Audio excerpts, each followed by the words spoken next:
students, welcome to the online class of physics. This is your Naima Miss back with chemical bonding. So in our last class we have learned about the covalent compounds and covalent bond. We have learned about the bond length. We have learned about the bond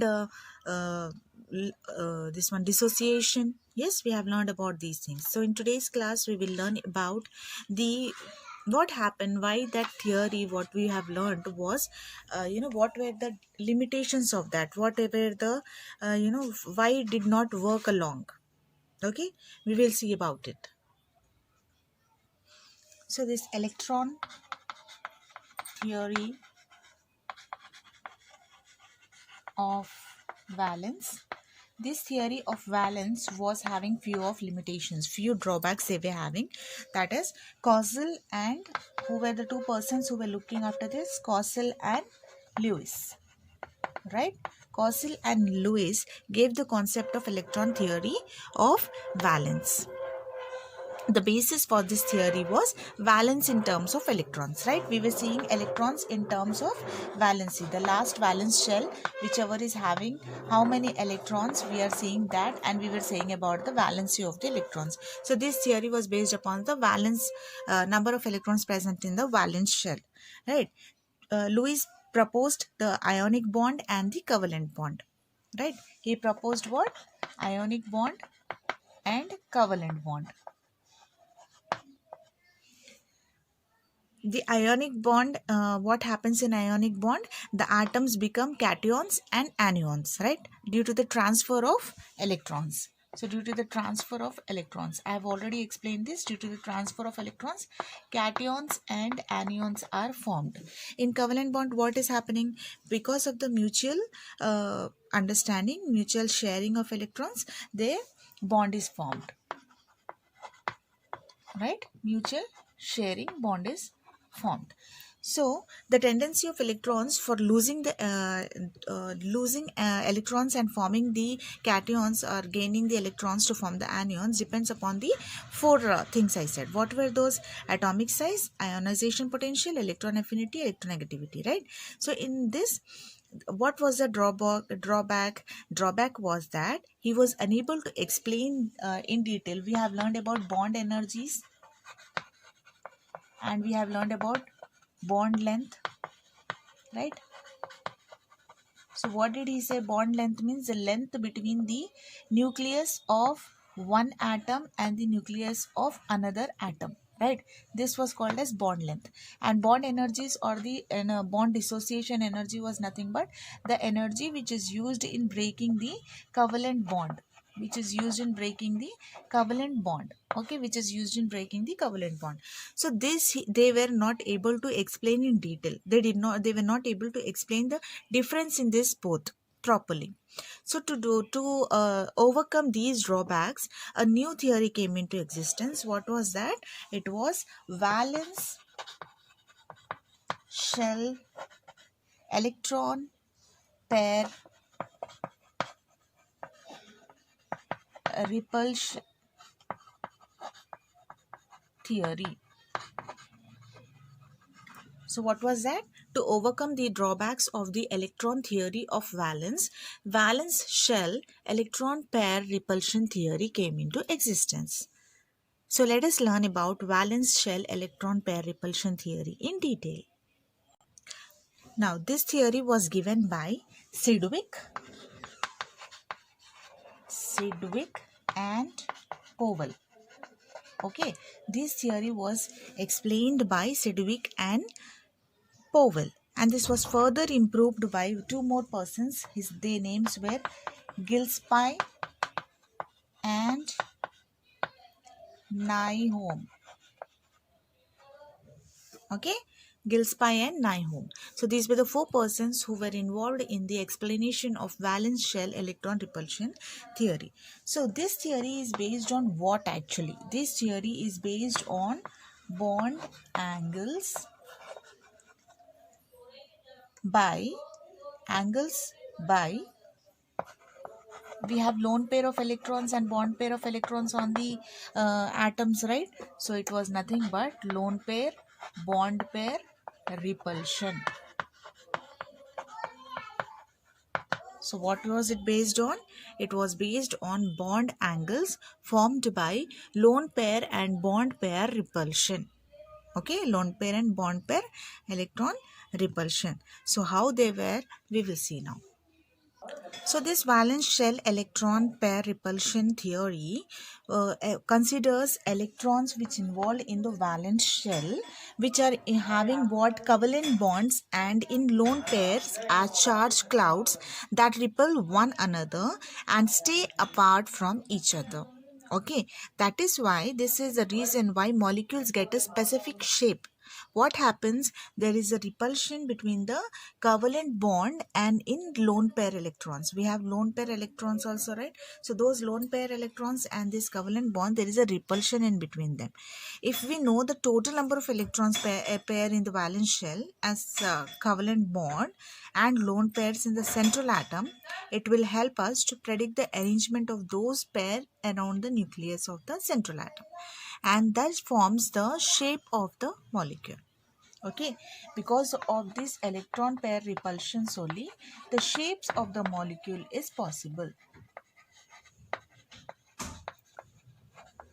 Okay, because so what does it mean by electron repulsion? Electron repulsion gives a shape of the molecule. What do you mean by that?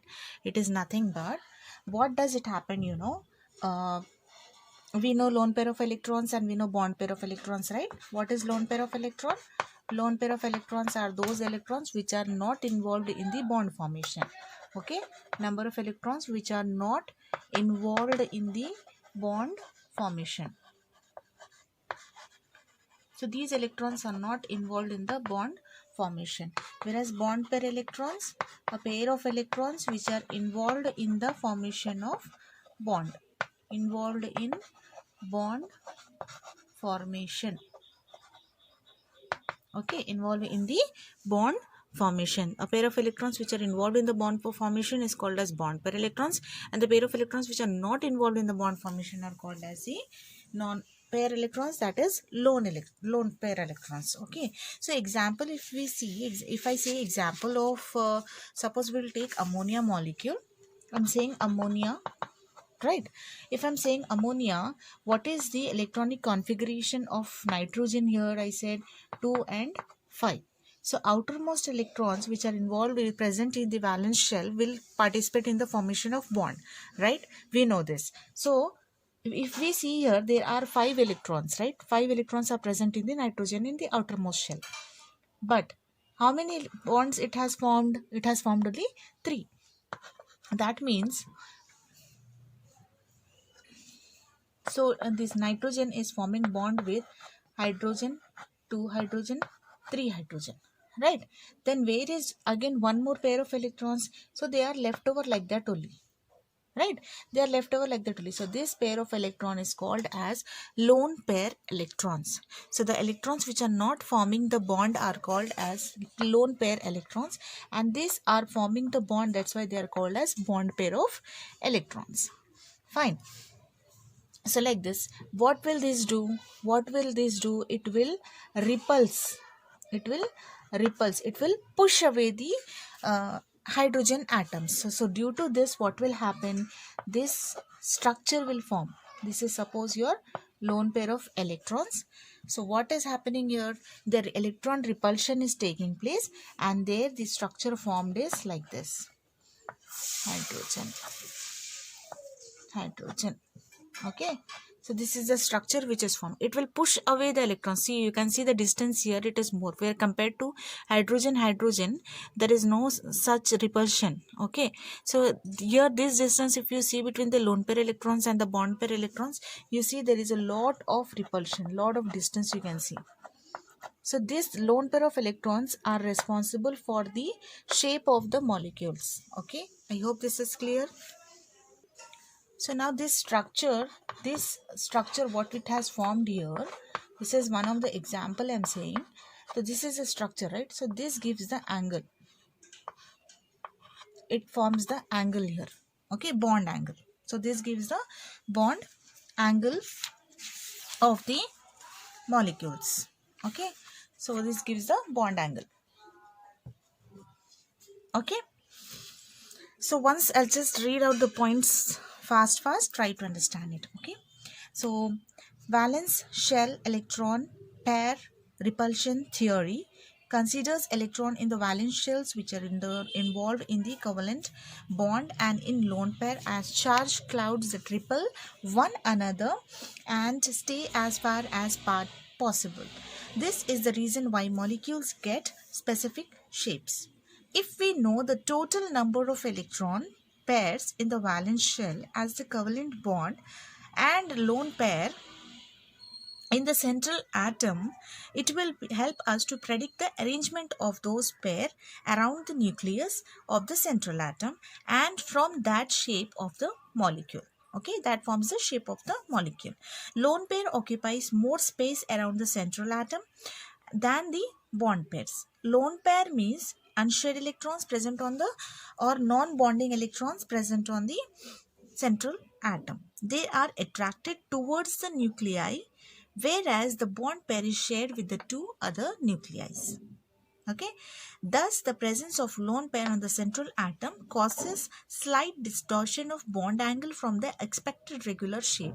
If you expect the regular shape, you will see that it should be like this, right? It should have equal distance, right? But expected shape is this, but because of the presence of lone pair of electrons on the central atom, the slight distortion of the shape can be seen. If the angle between the lone pair and the bond pair increases at the central atom due to the more repulsion, the actual bond angle between the atoms must be decreased. Okay, so if the two bond pairs are present in two covalent bond around the nucleus of the central atom without any lone pairs in the valence shell, they must be separated by 180 degrees to have minimum repulsion between them. This shape is called as linear shape. Okay, if I say example, we will take BeCl2. Okay, BeCl2. Now, beryllium, how many electrons are there? 4. Okay, 4 electrons are there. So, what will happen here? Sorry, 2. I'm sorry. So, if you see, beryllium is having 2 lone electrons. Okay, 2 electrons in its valence shell. And chlorine, we know how many electrons are there? 1, 2, 3, 4, 5, 6, 7. Okay, and one more, two chlorines are involved, right? So this beryllium is bonding with two chlorine, right? We'll take here chlorine 1 2 3 4 5 6 7. So what it is happening, this bond formation and this bond formation is taking place, right? This bond is getting paired up with beryllium and one chlorine electron is getting paired up with the beryllium. So what is happening? So here we can see that it is separated by how much distance? This chlorine atom is separated to this chlorine atom. If you take here, it is 90 degrees, right? Then again here. So 90 plus 90, you will have 180. So you can see that the distance from here to here, the angle formed will be 180 degrees. Okay. So it is straight line, right? This is nothing but you can see it is like this. So ClBe CL. So this is straight line. So this shape is called as linear shape. Okay.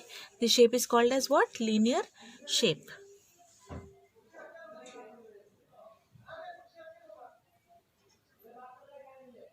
Okay. So it's called as linear shape. If we talk about this, what it is called as? It is called as, actually it should be what? It should be tetrahedral. Okay, it should have tetrahedral because it is having how many pair of electrons? It is having 4 pair of electrons. But due to the lone pair repulsion, it will form what? Trigonal pyramid. Trigonal pyramidal shape. Okay, trigonal pyramidal shape. So ammonia forms trigonal pyramid shape because of presence of lone pair of electrons. Actually it should have tetrahedral shape. BeCl2 beryllium chloride, you will see that it is having linear shape. Now if we talk about BF3, okay, if we talk about BF3, if you take about the structure of this, you can say that what is the central atom here? Central atom is boron, and it is having how many electrons? It is having 3 electrons. Now 3 electrons are pairing up with 3 fluorine atoms, so that means there are no lone pair of electrons on the central atom. Okay, lone pair of electrons on the central atom. So now this BFB boron will form a covalent bond with 3 fluorine atoms. Okay, so how it will form? It will form, the structure will be, see, this is having 1, 2, 3, right? So these 3 are getting bonded up with fluorine again, 1, 2, 3, 4, 5, 6, 7, 1, 2, 3, 4, 5, 6, 7, 1, 2, 3, 4, 5, 6, 7. So these are getting bonded up with one of the electrons of the boron. So the shape formed is, if you draw like a line wise, you will get like this. This is the shape which is formed between the boron and the fluorine atoms. So what is the angle here between them is 120 degrees. The angle formed is what? It is 120 degrees.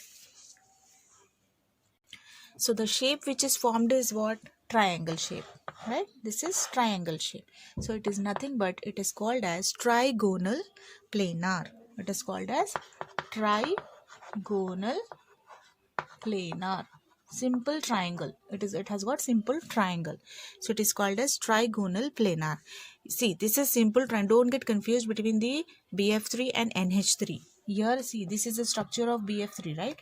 Now NH3, what we got? This is the structure H. These are the lone pair of electrons. So if you see, this is one of the triangle. Okay.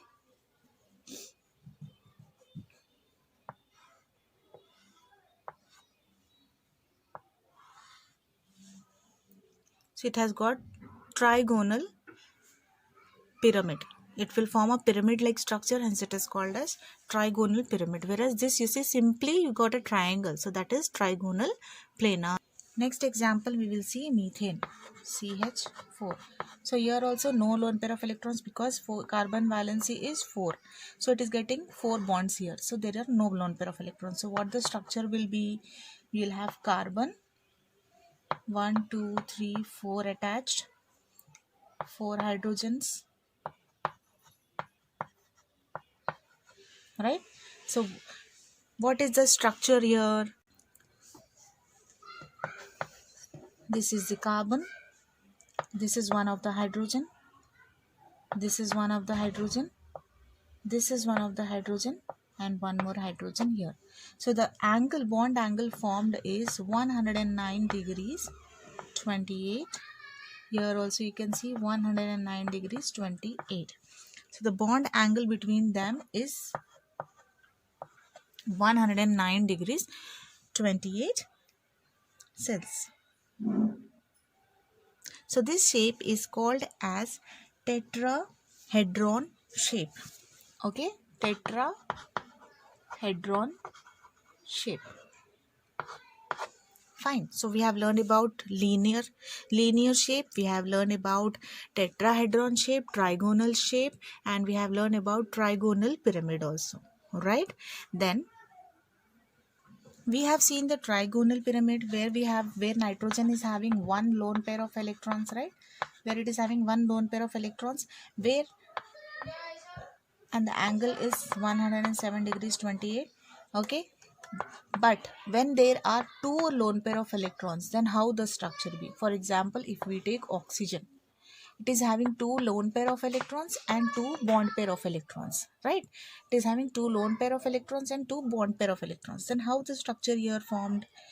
If there are two bond pair of electrons and two lone pair of electrons along the nucleus of the central atom, then lone pair repulsion is greater than the lone pair bond pair repulsion.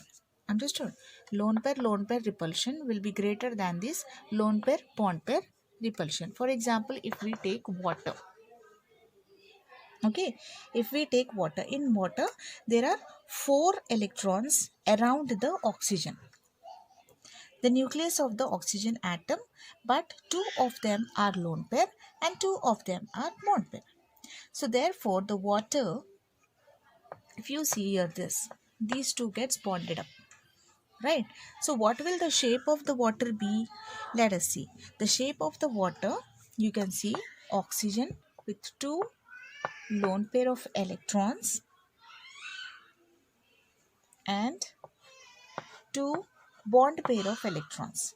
So the angle between these two is 104 degrees 31. So due to this lone pair repulsion and lone pair bond pair repulsion, the shape is V shape. Water molecule shape is V shape, or the angular shape, or we can say angular shape. Okay, V shape or angular shape. This is due to the bond pair, lone pair, and bond pair, lone pair, lone pair and lone pair bond pair repulsion. Lone pair repulsion is greater than the lone pair bond pair repulsion. Do remember this. Okay. So all these things were nicely explained, but again it failed just because it was unable to explain the strength of the bonds. Just it was not able to explain the strength of the bonds. So this is one of the drawback of this theory. Fine. The theory still depends upon the Lewis concept of valence bond formation. It could not say anything extra about the electronic nature of the covalent bond. So with this we complete the valence shell electron repulsion theory. In next class we will speak about the valence band theory. Okay, valence bond theory. So until then, revise with your textbooks, take care, respect your elders, obey your parents, and all the best. Thank you for watching the video.